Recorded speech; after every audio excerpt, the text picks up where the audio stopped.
Hello, everyone. This is Joy, and my name is Garrett, and we wanted to invite you guys to our bedtime story tonight.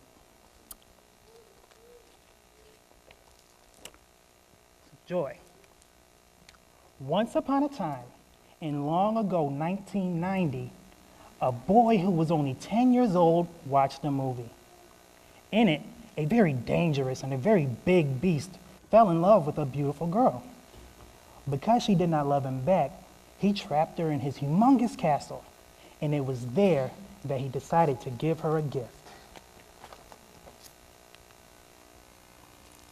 To show her how much he loved her, the beast gave Belle an entire room full of books. They reached from floor to ceiling.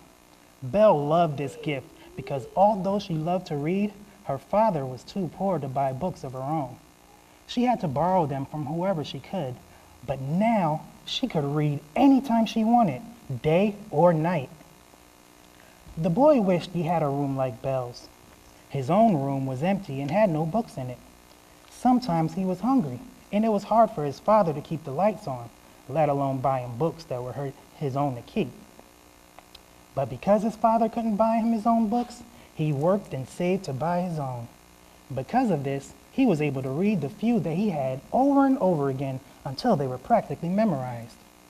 Those books he bought meant the world to him because they excited his imagination and helped him both at home and in school. Eventually, the boy would grow up to find out that there were other kids like himself, kids whose parents couldn't afford to give them a room full of books like Belle's. This caused them to perform poorly in school. It also limited how far they would go in their education, because a Nevada study he once read said that the size of a home library has a big effect on a child's educational attainment.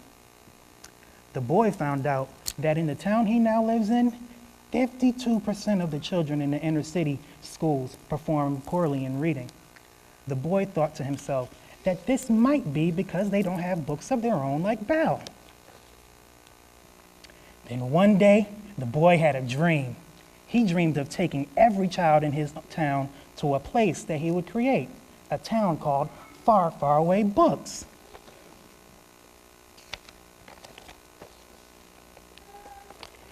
In Far, Far Away, the boy would make it so that every child could afford to buy books of their own. He would create a bookstore on wheels. It's kind of like an ice cream truck, but it sells books. Going from door to door into all of the town's events, he would sell books from a book bike at really low prices. The boy believes that if good books had been a lot cheaper, his father would have been happy to buy them for him. Far, Far Away Books can make that happen. Oh, no.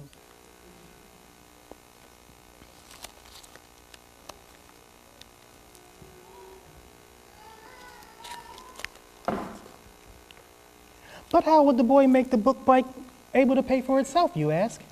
He decided that he would buy softcover, hardcover, and book bundles at set prices from local vendors. He would then resell them to children on the bike at a slightly increased price. But his prices would be far below retail, and the books would still be high quality. With the help of his friends at a magic shop in Far, Far Away called Assets Lancaster, the boy realized that not only could he make books affordable for children, he could actually make a profit from the bike every year. But the boy also wanted to help make his town better and to make reading fun for its children. So he decided to partner with like-minded residents to install free little libraries across the city.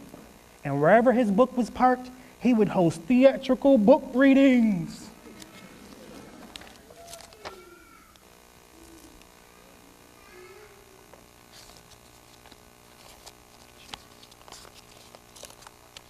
The more he dreamed, the bigger the boy's dream became. He decided that one day it would be really cool to have book bikes in other cities as well. Then children of all towns could benefit from an affordable bookstore on wheels.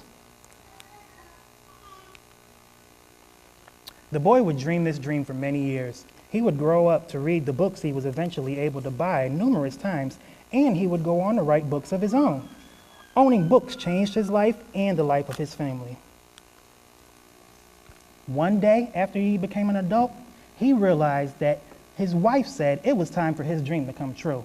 They needed to get those 2,000 children's books out of their bedroom.